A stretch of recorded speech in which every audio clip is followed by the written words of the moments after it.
An Israeli airstrike on a vehicle in the occupied West Bank has killed a Hamas commander. That's according to a media outlet linked to the group, which is classified as a terrorist organization by many countries. The Israeli military has confirmed the attack, saying it targeted a militant cell around the city of Tulkarm.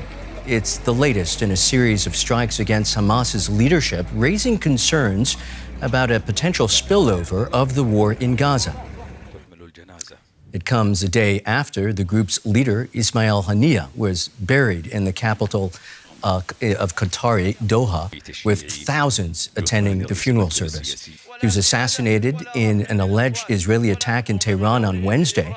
Hamas and Iran have vowed to retaliate. The U.S. says it will send additional fighter jets and warships to the region.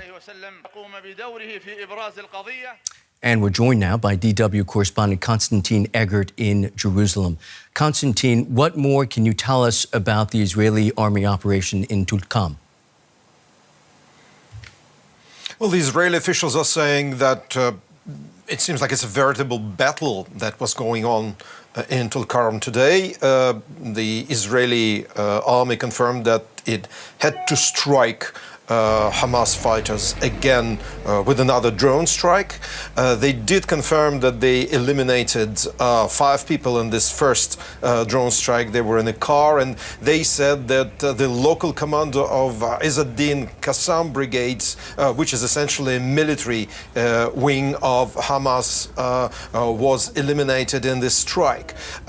It seems like other fighters may have been killed in the battle with the Israelis. So yes, Tulkarm today was definitely a flashpoint, but to add to that, the Israeli army and the Israeli security forces said that they struck a car, struck a Hezbollah commander in the south of Lebanon today. So it's in a completely different area, in different countries. So it was a very, very unquiet day today in Israel. Well, with the war still raging in Gaza, daily clashes in the West Bank, a bona fide northern front along the Israel-Lebanon border, which you're just now referring to, and a threat of retaliation from Iran and its proxies, are we seeing a shift in Israeli strategy?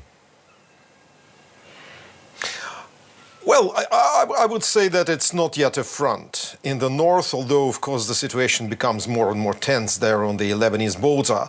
As for this strategy, I do think that the Israeli government, the Israeli security establishment, and the army establishment always considered the possibility of a war on 2 fronts. So I do not think it's anything spectacularly new. But yes, I think the cumulative effect of these many clashes produces this feeling that the situation is indeed very, very hot. And yes, you feel it here in Israel, although I looked out the window today's it seems like very quiet in Jerusalem, but at the same time, Michael, news keep coming that more and more airlines, for example, are canceling flights to Israel and to neighboring Lebanon. So indeed, tension is growing.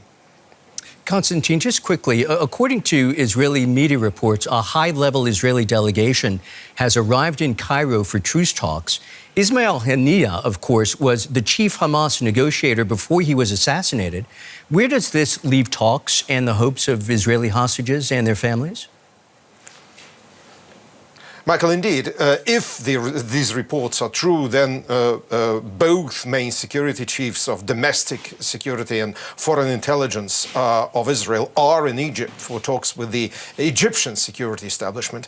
I would say it's still early to say that it's some kind of movement with regard to Hamas, but definitely Egypt was always very instrumental in everything that concerned Gaza. So it is an interesting sign, bear in mind the fact, as you rightly said, that Haniyeh was killed just 2-3 days ago. It is an interesting development if we believe these reports. They should be confirmed further, I think. DW correspondent Konstantin Eggert in Jerusalem. Thanks to you, sir. Let's get more from DW's Beirut Bureau Chief, Mohamad Chreyteh. Mohamad, good to see you. Now that we are a few days after the death of Hania and the prominent Hezbollah commander Fouad Shukr in Lebanon, perhaps you can give us an assessment of, at this stage, what seems like the most likely response we could see from Hezbollah. Well, to understand the overall situation, we have to see this from Hezbollah's perspective. This attack on Beirut suburbs early this week is, according to Hezbollah, an Israeli offensive on Lebanon and not a retaliation whatsoever, since Hezbollah is denying any responsibility for last week's attack on Majd al-Shams in the occupied Golan.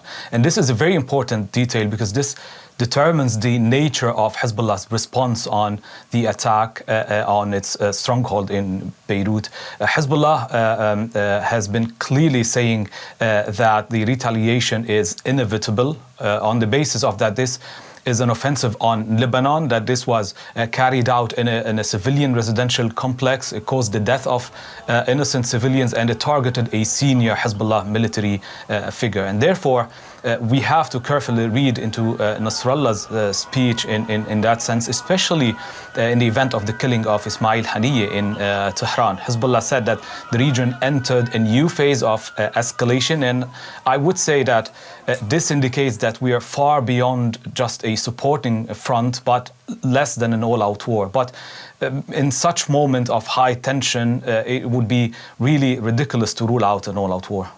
So what kind of diplomatic efforts have we seen to try to prevent this from becoming a much wider war in the region?